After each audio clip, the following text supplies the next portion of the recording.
Nació en La Plata el 3 de noviembre de 1952 y es la única hija que tuvieron el comisario mayor de la policía de la provincia, Félix Alfredo Arias, de ascendencia española, y la farmacéutica Elisa Grasso, de ascendencia italiana.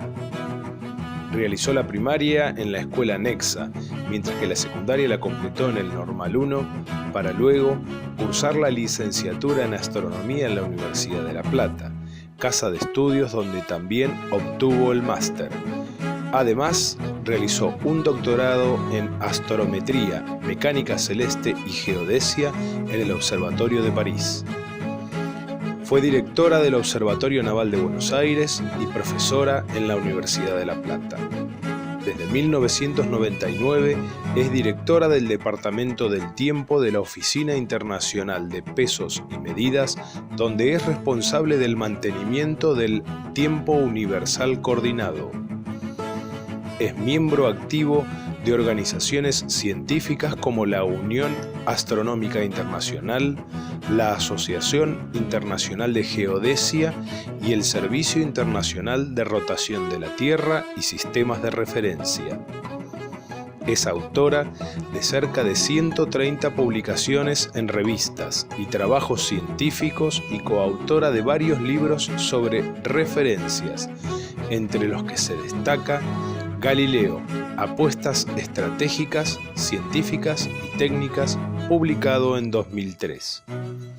Su investigación abarca la formación de escalas de tiempo, el sistema global de navegación por satélite y la observación por satélite de varios cuerpos celestes como referencia para la navegación. Con nosotros y con ustedes, Felicitas Arias.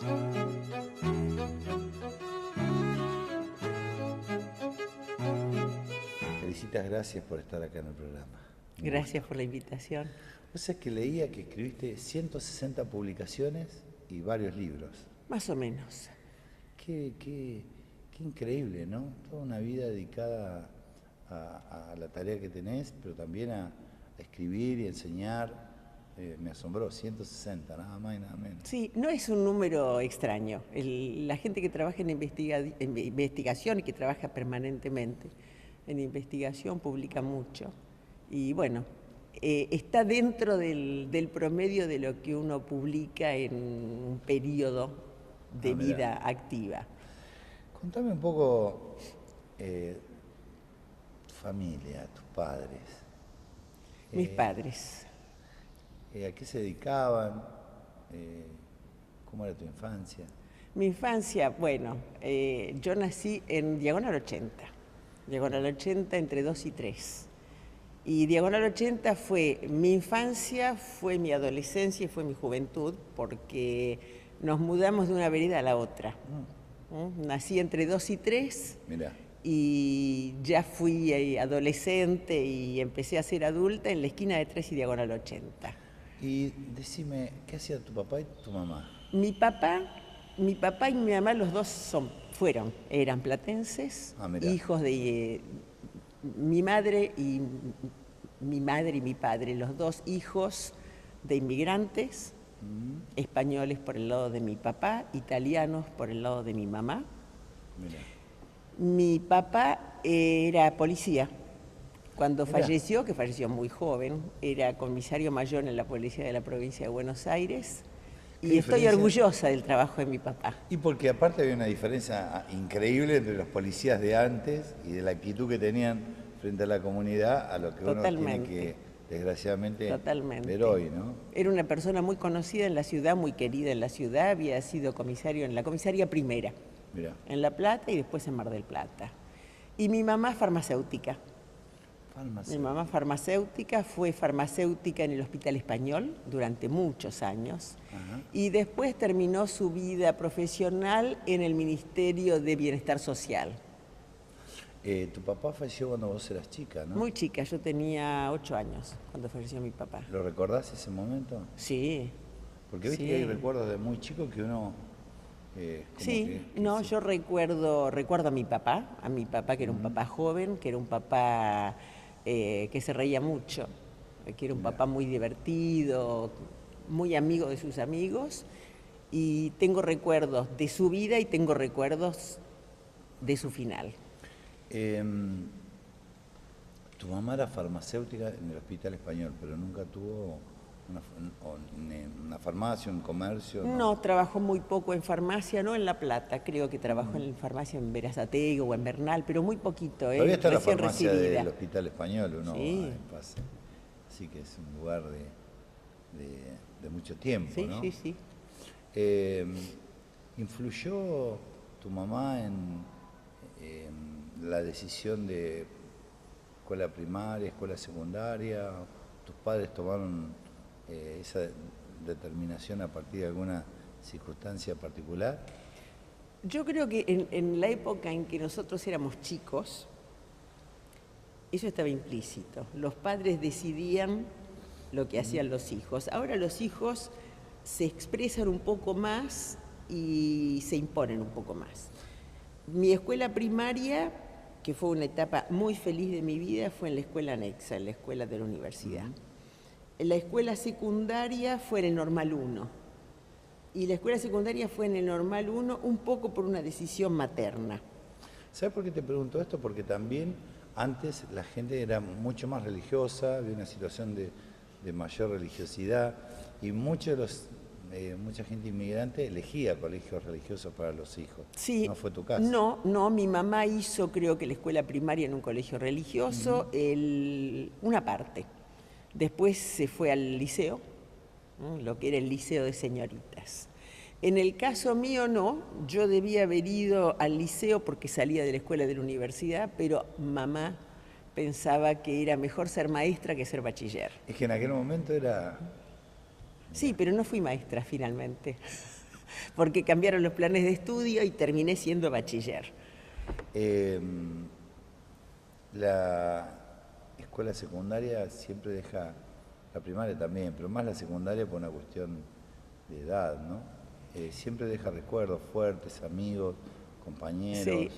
Sí. ¿Qué recuerdos tenés de esa época? De la escuela secundaria, tengo recuerdos de las dos. Ah, mira. Tengo recuerdos de las dos. Tengo un recuerdo muy, muy vívido de la escuela primaria, porque fue un poco la escuela donde disfruté mucho de la escuela y donde, curiosamente, con el tiempo, volví a reencontrar a amigos de la escuela primaria.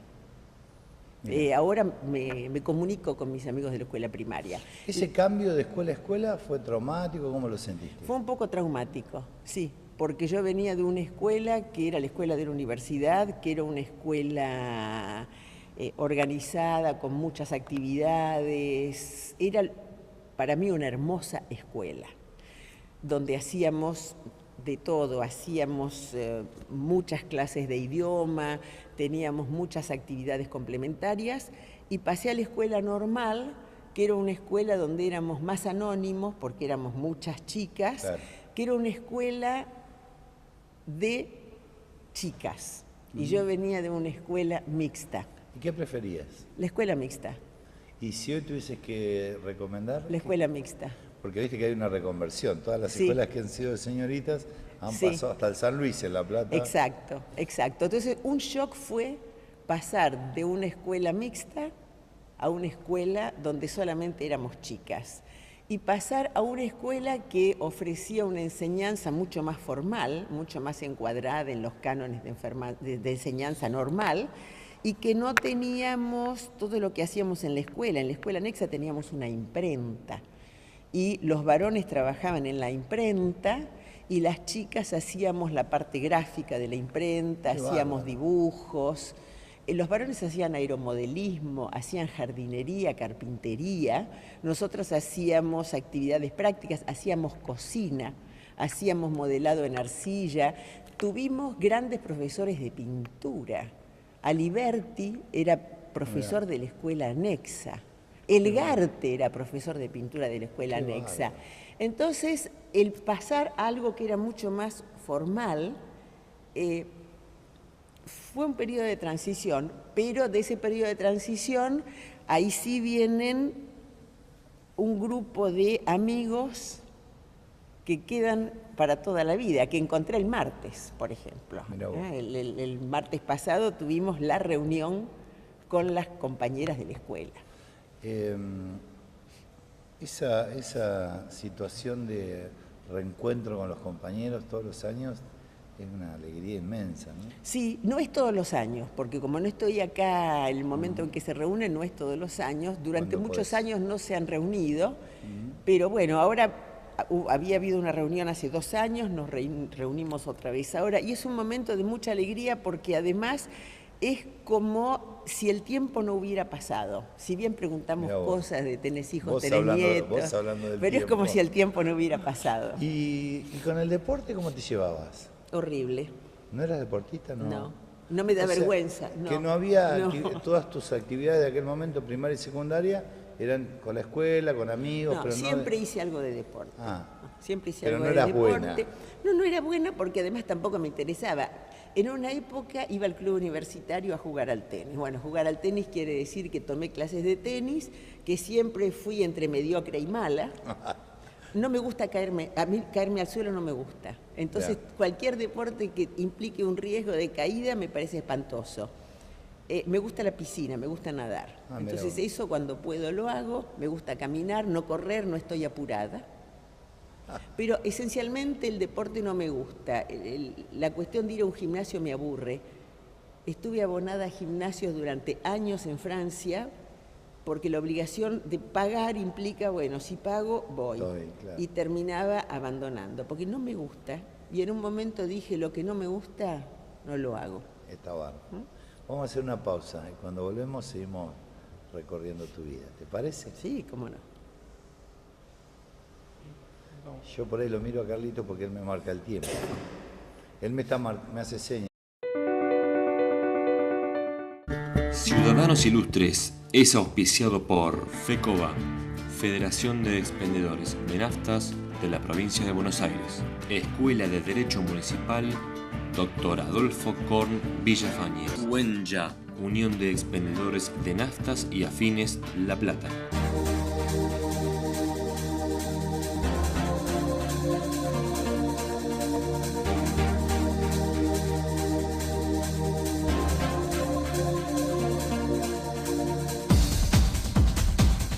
Gimnasio Fitness. 800 metros cuadrados de infraestructura dedicados a obtener tu completo bienestar psicofísico. Por eso a las tradicionales técnicas de aeróbica, musculación con carga y máquinas, agregamos clases personalizadas de pilates, pilates con máquinas y asesoramiento médico. En calle 40 entre 14 y 15, Gimnasio Fitness, dirigido por el profesor universitario Adrián Simonato. Centro Médico de Día Sana Sana, especializado en adultos mayores con capacidades diferentes. Atención personalizada, profesionales de excelencia. Calle 505, número 2546, entre 20 y 21. Centro Médico Sana Sana, algo distinto para gente especial.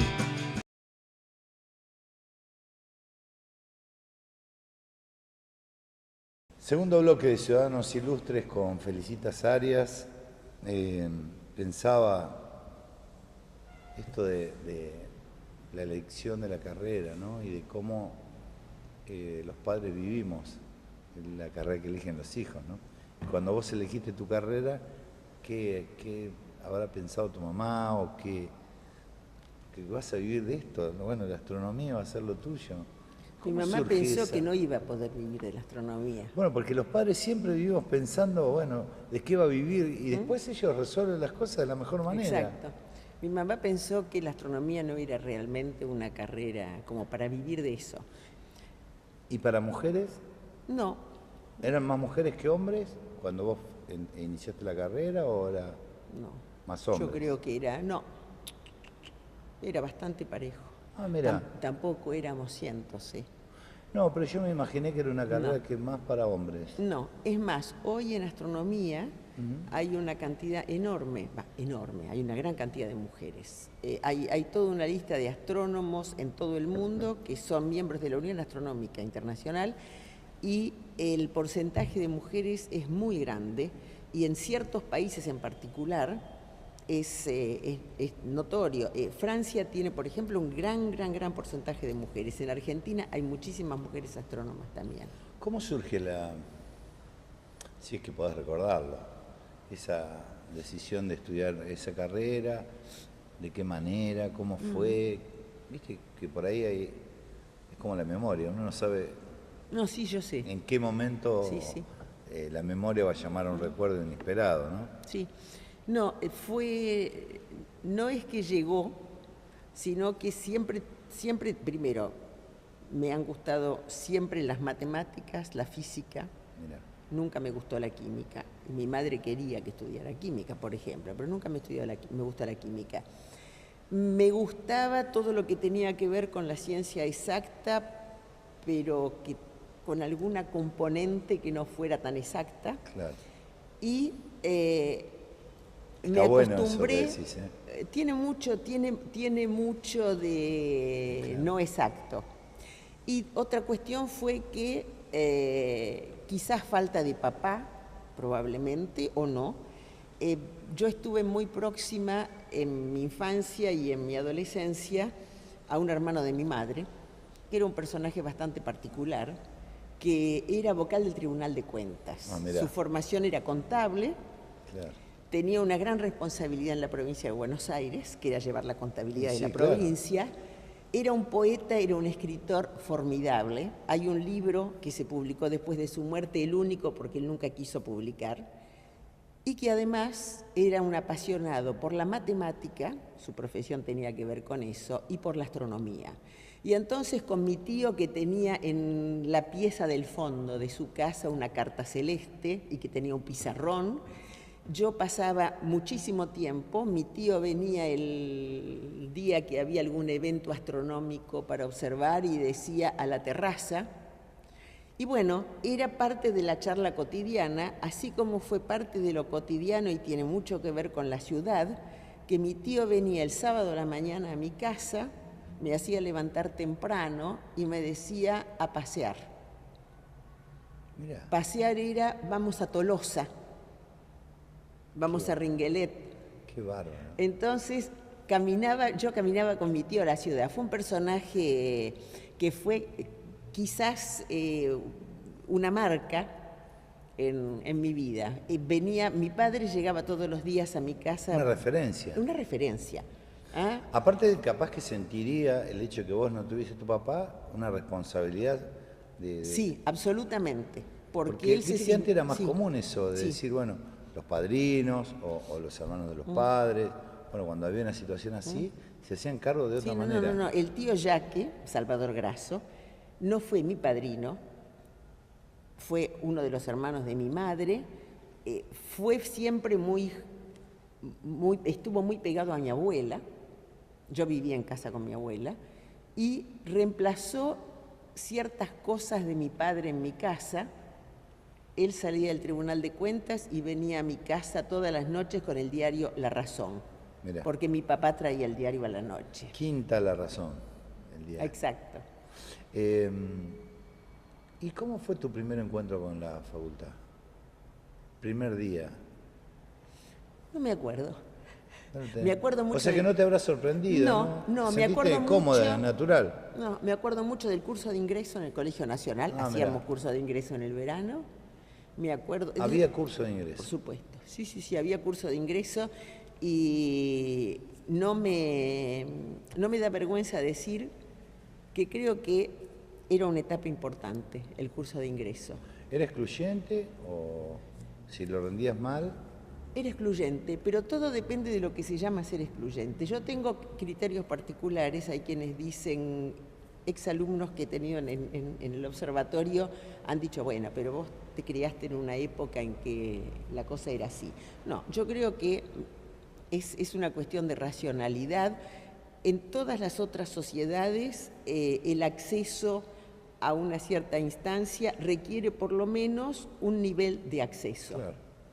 El acceso a la universidad era mediante un curso de preparación que no era complicadísimo, que no era horroroso, que tenía los contenidos que a nosotros nos interesaban y lo que había que demostrar era que estábamos preparados como para poder pasar a la etapa superior. Era como un curso de nivelación. Sí, pero en un curso de lo que después se llamó curso de nivelación en la universidad era un curso donde venían a clase, el que se sacaba 10 o 0 entraba. Claro. Este era un curso de ingreso donde imponía hacer el esfuerzo. Sí, claro. Yo creo que el esfuerzo es necesario. Vos sabés que hoy cuando hablabas en el bloque anterior de la escuela primaria, de la escuela secundaria, viste que la Argentina debate hoy el tema de la educación y lo debate a partir de decir, bueno, estamos enseñando como en el siglo pasado y ha habido un cambio de siglo. Y sin embargo, muchas de las cosas que vos hiciste referencia son de la educación del siglo pasado, ¿sí? Pero tiene una vigencia increíble, ¿no? Para mí sí.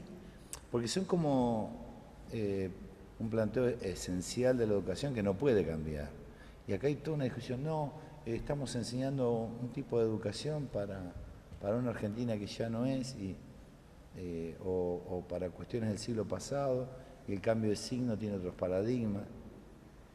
Yo creo que hay cuestiones básicas Tal cual. que no cambian. Después, el adorno, el mundo se actualiza.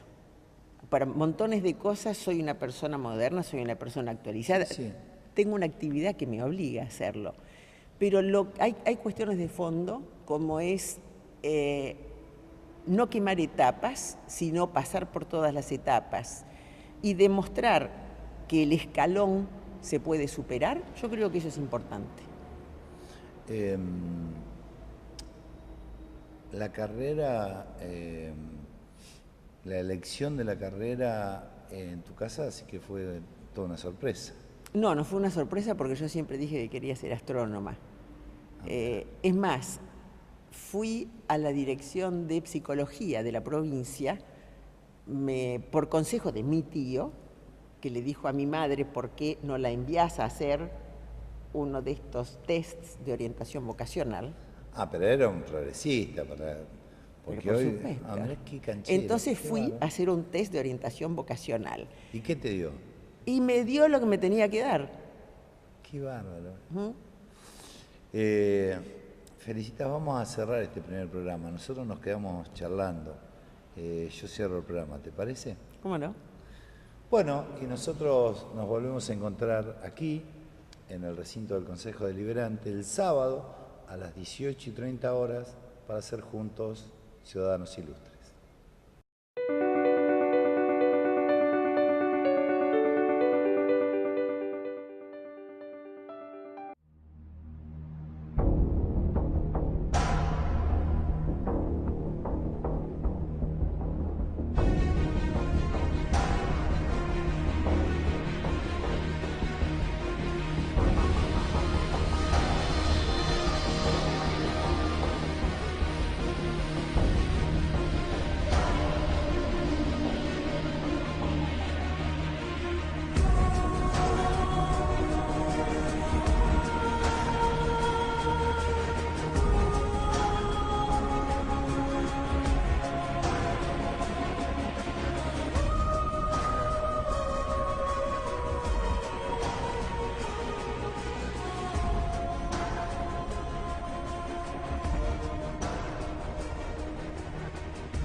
Nació en La Plata el 3 de noviembre de 1952 y es la única hija que tuvieron el comisario mayor de la policía de la provincia, Félix Alfredo Arias, de ascendencia española, y la farmacéutica Elisa Grasso, de ascendencia italiana.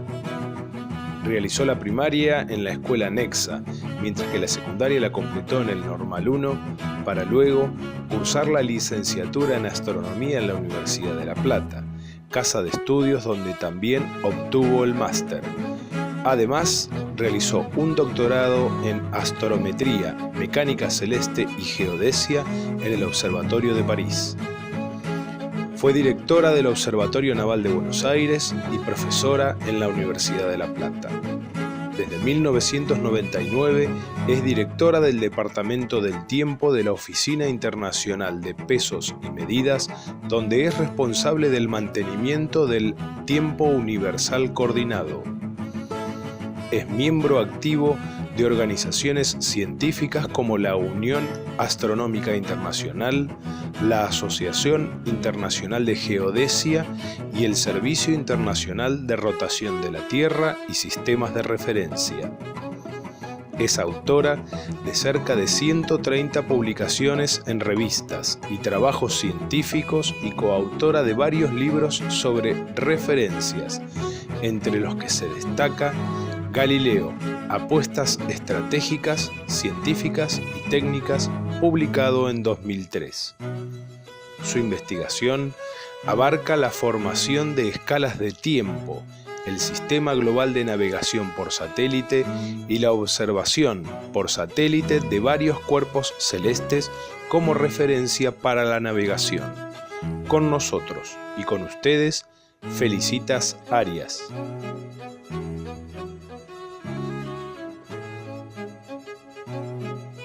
Segundo programa de Ciudadanos Ilustres con Felicitas Arias. Estamos pensando en el tiempo, ¿no? Porque acá también el tiempo es importante en televisión. ¿Cómo hablar del tiempo con vos? Qué cosa, ¿no? El tiempo. Sí, para mí es una profesión, cosa que parece bastante extraña. Sí, los que miramos eso como espectadores, en mi caso, intento imaginármelo al tiempo, ¿viste?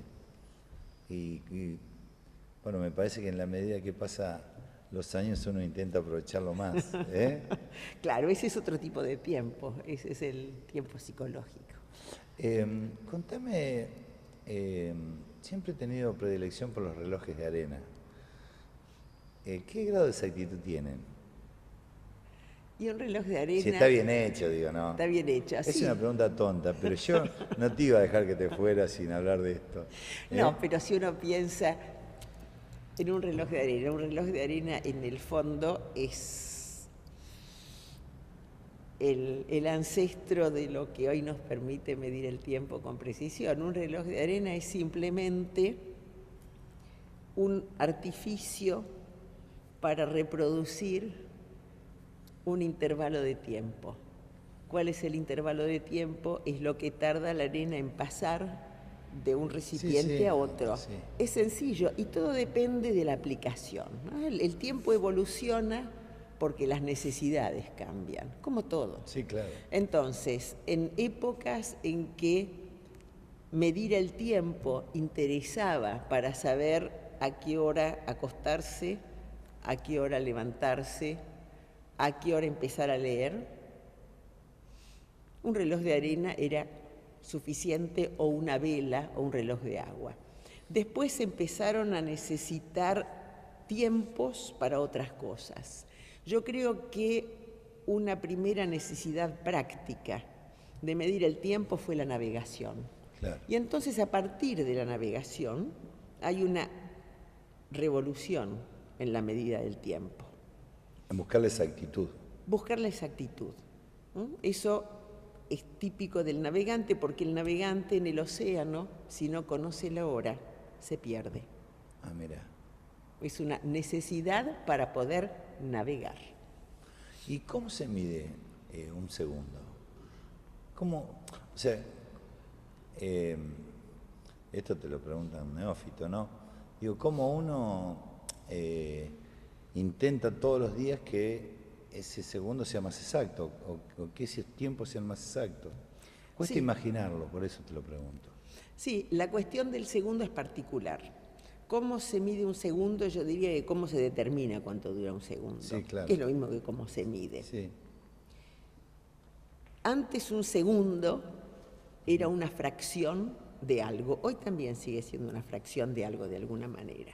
Antes un segundo consistía en dividir un día de 24 horas por 86.400 y eso era un segundo, una cuenta, que después pasaba a un reloj.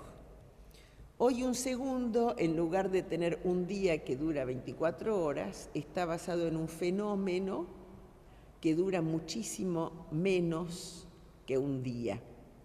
Porque hay algo que no sé si es intuitivo, pero que es real, y es que cuanto más corto es el intervalo que contiene a ese fenómeno, mejor se mide.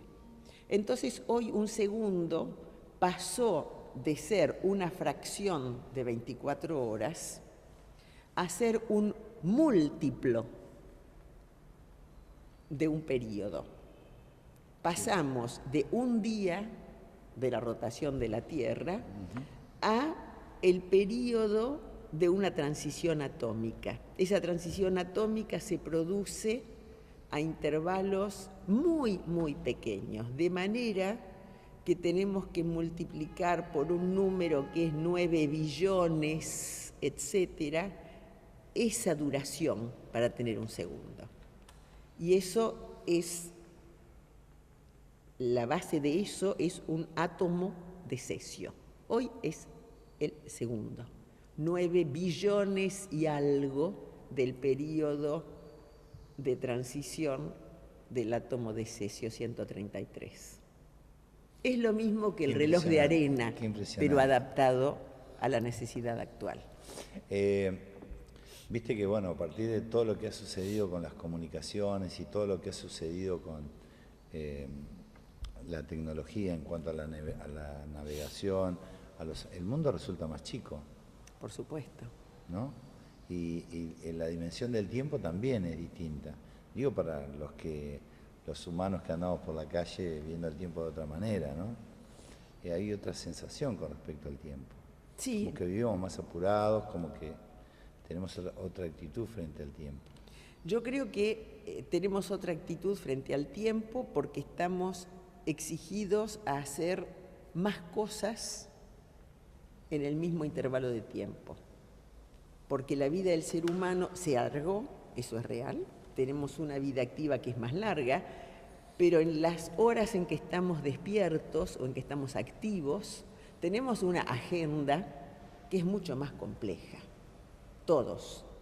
Y además en esa agenda que es compleja, se nos mezclan cosas que hemos ido incorporando sin darnos cuenta.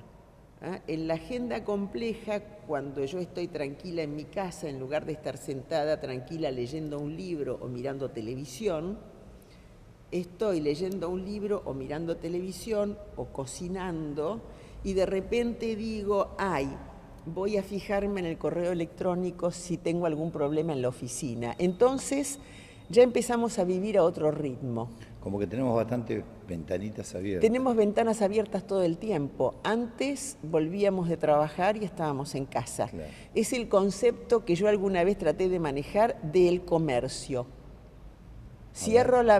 Bajo la cortina y me voy a mi casa. Hoy la cortina no se baja.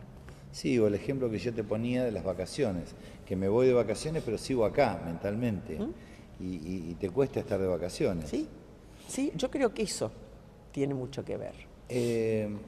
¿Cuántos años hace que te fuiste de la Argentina? Definitivamente, bueno, cuando uno dice definitivamente... ¿El primer viaje dónde fue? El primer viaje también fue a Francia. O sea que siempre años. hubo un amor ahí con Francia porque... Sí. ¿Y cuánto hace que vivís en Francia? 18 va a ser en noviembre.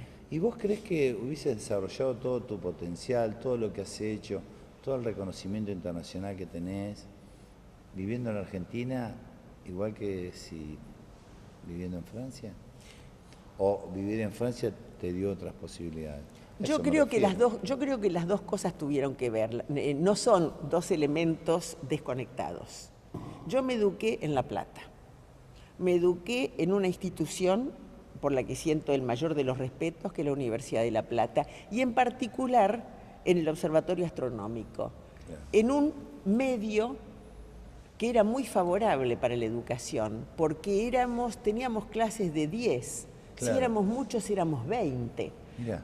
Después, bueno, íbamos en ciencias exactas, estábamos en anfiteatro, pero la educación, lo que nosotros vivíamos como nuestra facultad, éramos 10, 15, 20. Entonces, eso creo que es un privilegio. La segunda etapa es que a partir de esa educación tuve acceso a una educación que yo consideré superior en Francia, que fue la de mi doctorado. Si yo no hubiera estado acá, no hubiera ido allá. Claro. Eso es claro. No puedo imaginarme si hubiera estudiado todo en Francia y hubiera sido lo mismo, pero el hecho es ese. Después volví a la Argentina, porque tenía un cargo en la universidad y porque tenía que volver. Y en la Argentina hice cosas interesantes, y entre las cosas interesantes que hice y que también tuvo que ver en la segunda etapa, fue haber ido al Observatorio Naval Buenos Aires, al servicio de la Obra Oficial Argentina, que dirigí durante 9 años. Vamos a hacer una pausa, porque me corren con el tiempo. Y cuando volvamos me contás esto. Bueno.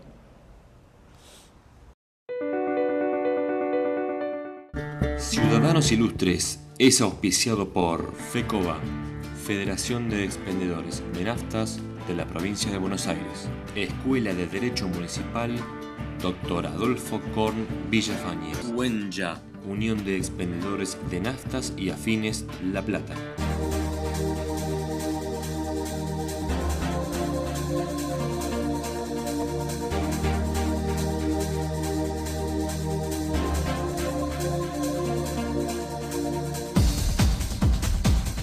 Gimnasio Fitness. 800 metros cuadrados de infraestructura dedicados a obtener tu completo bienestar psicofísico. Por eso a las tradicionales técnicas de aeróbica, musculación con carga y máquinas, agregamos clases personalizadas de pilates, pilates con máquinas y asesoramiento médico. En calle 40 entre 14 y 15, Gimnasio Fitness, dirigido por el profesor universitario Adrián Simonato. Centro Médico de Día Sana Sana, especializado en adultos mayores con capacidades diferentes. Atención personalizada, profesionales de excelencia. Calle 505, número 2546, entre 20 y 21. Centro Médico Sana Sana, algo distinto para gente especial.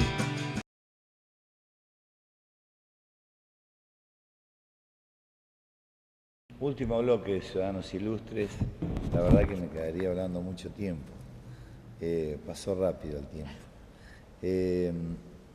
Pensaba en la Universidad Nacional de La Plata y la referencia que hiciste, casi una referencia alegre y agradecida, ¿no?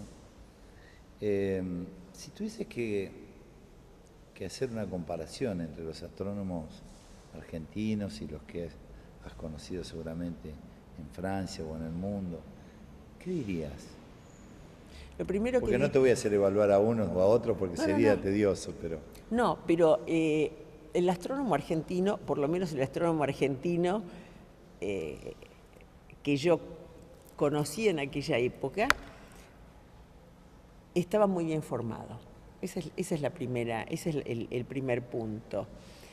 La formación de astronomía que tenemos en la Argentina, y en particular hablo de lo que para mí se llama observatorio astronómico, porque yo estudié en el observatorio astronómico, después se transformó en facultad, antes era escuela.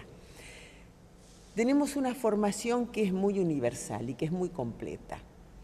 La Universidad de La Plata tiene una carrera que es la carrera de licenciatura en astronomía. La licenciatura en astronomía implica que desde que entramos a primer año hasta que nos recibimos, vamos agregando etapa por etapa toda la información sobre la astronomía, hasta llegar a un momento en que se decide una especialidad.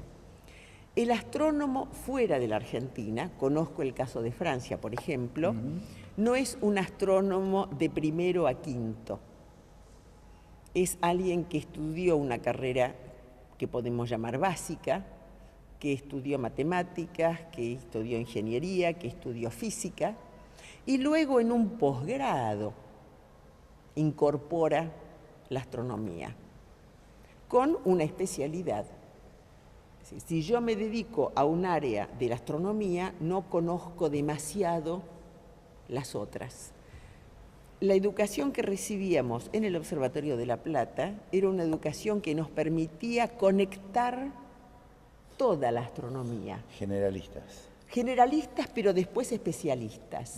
Y es un especialista que es capaz de hacer nexos con otras áreas de la astronomía, que yo creo que eso es muy valioso. Y eso, cuando yo llegué por primera vez al Observatorio de París, fue como una sorpresa. Ah, entonces usted de esto sabe. Bueno, sé, lo estudié. Bueno. ¿Qué te decían en Francia o qué te dicen cuando contás que estudiaste en una facultad gratis, gratuita, del Estado. Yo voy a hacer una aclaración. Vengo de un país donde la educación se llama libre y gratuita. Educación libre y gratuita significa que nadie paga para estudiar. La educación primaria, secundaria es libre y gratuita, se paga lo necesario, se paga la comida, por ejemplo. La universidad pública en Francia también es libre y gratuita, se paga una matrícula. Y es todo, y es una matrícula que es ¿Anual? Una matrícula anual que es del orden de, no sé, 300 euros. Es libre y gratuita.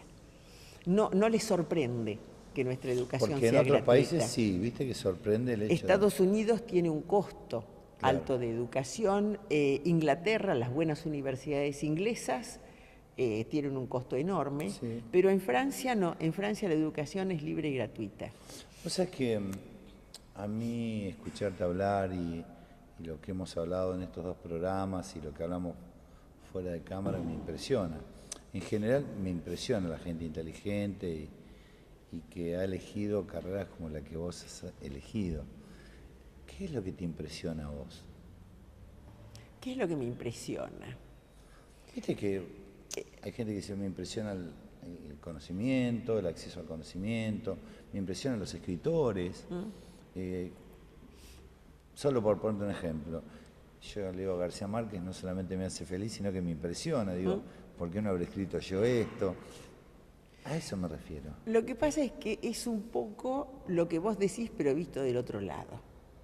Lo que yo hago no me impresiona, Claro, porque es lo que aprendí a hacer. claro.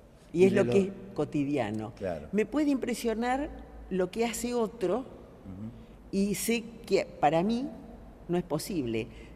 Cuando era estudiante siempre me impresionaron los abogados, por ejemplo. Mirá. Porque yo no hubiera podido, o creo que no hubiera podido, estudiar lo que estudian los abogados. Para mí, mi forma de estudiar es la deducción, Sí, sí. es la escritura, es desarrollar teoremas, es ver un poco el mundo de la física.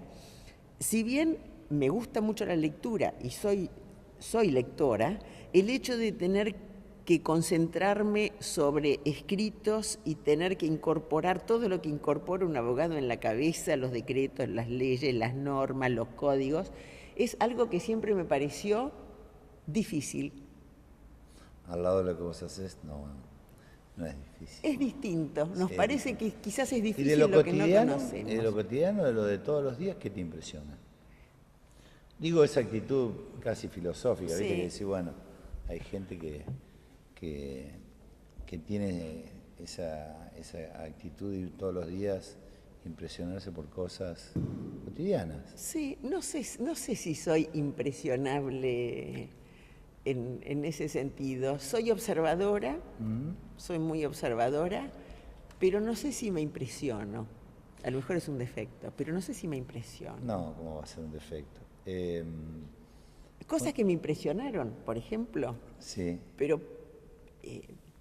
quizás por otras razones que el resto de la gente, algo que me marcó fue cuando el hombre pisó la luna, claro. ¿no? Que para mí era un evento Sí, único. Y lo que me impresionó del hombre en la luna no fue que el hombre llegó a la luna, fue que lo estábamos viendo al mismo tiempo. Sí, claro. Eso es lo que me impresionó, porque era algo imposible. En directo desde la luna, eso sí, eso puedo decir que fue la impresión de mi vida. ¿Cómo te llevas con Dios? Vamos terminando el programa, siempre le pregunto a los invitados. ¿Cómo te llevas con Dios y cómo te llevas con la política? Con Dios no me llevo ni mal ni bien, lo respeto a quien es ferviente creyente, con Dios o con cualquier religión. Tengo una formación que es un poco contradictoria, Claro. pero vengo de una familia católica, Por eso te lo me pregunto, declaro claro, católica. sí, claro. Por esa contradicción entre lo familiar y lo científico, ¿no? Eso yo creo que es muy argentino. Sí, claro. Somos las familias católicas, Claro.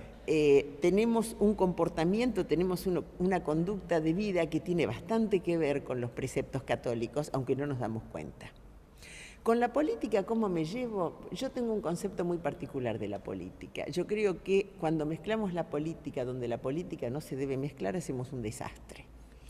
Todo depende de lo que llames política. Claro. Política, esos de derecha, esos de izquierda, te quiero o no te quiero, eso no tiene nada que ver. Pero la política hay que dejarla donde tiene que estar, y cuando no tiene que haber política, creo que vivimos más felices. Lo cual no quiere decir que no sea necesaria. Claro. ¿No? Porque en el fondo todo es política. Hay política educativa, Sí, claro. hay política social, hay política económica.